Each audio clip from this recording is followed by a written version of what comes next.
Dude, this food is so good. Holy f. Oh my God. You ever get something from a usual place and that day it's just like the right chef at the right time with the right seasoning. Boom. They just did it. They did it up real good. That's today. I don't know. I never get food.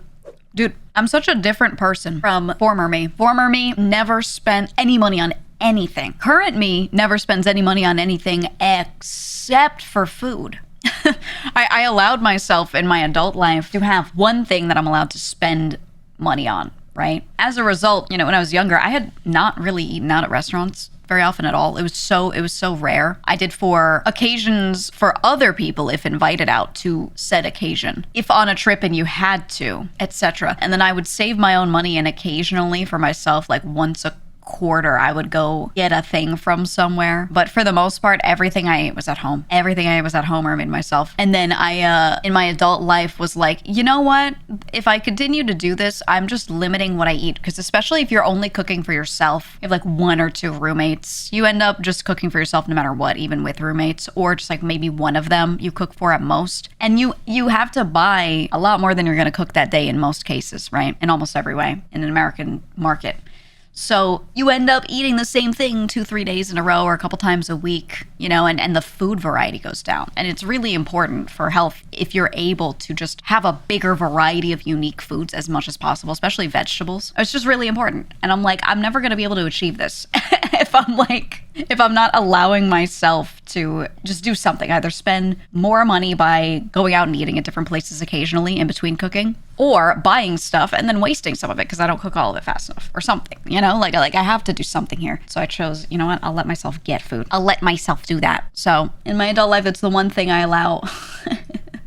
It's the only thing. If you saw me stick some butter the chef used to make your chicken, you'd lose your Hey, me when I'm cooking, man, I'm not gonna lie. I don't eat a lot of carbs and I just throw fats in there and I don't give a fuck.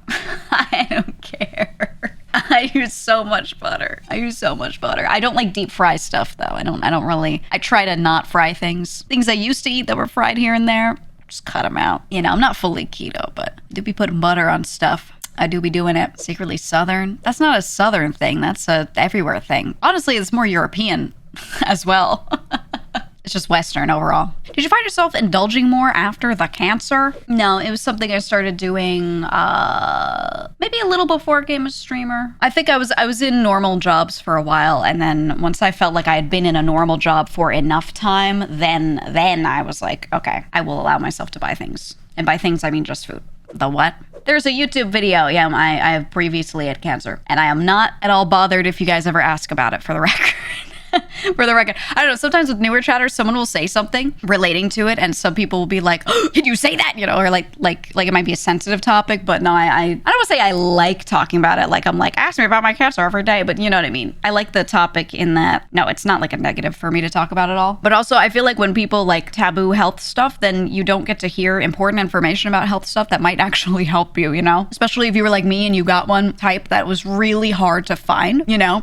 So I just think it's a good thing to talk about, honestly. But I do like to mess with people sometimes and pretend it's like a taboo topic for me, just to scare them a little. Just some of my friends, you know, they'll be like, are you feeling okay? I'll be like, why? You know, are you feeling all right? Oh, you can ask me about it too? Like, I'll say stuff like that. Just to mess with them a little bit. You good now? I'm in remission. So I can't legally say I don't have it, but you know, I don't have any signs of it. Ovarian cysts and the like seem to run in my family. Yeah, stuff like that typically does and often is passed down for both male and female, like reproductive issues. They tend to be, certain ones are passed down by women specifically and other ones are passed down by men specifically. So reproductive cancers in women are things that run in like the female side of the family. So if your aunt had breast cancer, then your sister may be at higher risk, very likely at higher risk for all female reproductive cancers. Like it passes on the women's side for those. Things like that. So it's important to look into that, you know? Like even if you're a dude and you're like, yeah, my mom had this, so I'm not gonna have something, you should probably just know about it. You know what I mean? Just to tell people like, get checked, you know, all the usual stuff that they should be reminded of. But yeah, it runs in my family. Men can get breast cancer. Well, because you have tissue there. You do. You have tissue there, even if it's not the same So you can get it. Reminder to get your colonoscopy. Yeah, and actually, honestly, do them earlier. I know it's like an embarrassing idea, but get them earlier because even if you think you're not gonna get it, there's been a lot of heavy increases in younger people having colorectal cancers. So like straight up, yeah, no, you should be. You could be one of the ones that's just like, oops, I got it early. Or even my cancer that I had, they were like, oh, you're nowhere near the group that we think is gonna get it. Typically, it doesn't show up in people until way later. You know, it's like not common at all unless you're past a certain point. And they were like, it shouldn't be this for you. Like super unlikely, crazy unlikely. And then it turned out to be that. And I was like, well, well, you know, so it's just good to check for stuff if you have the slightest inkling that something is like not normal.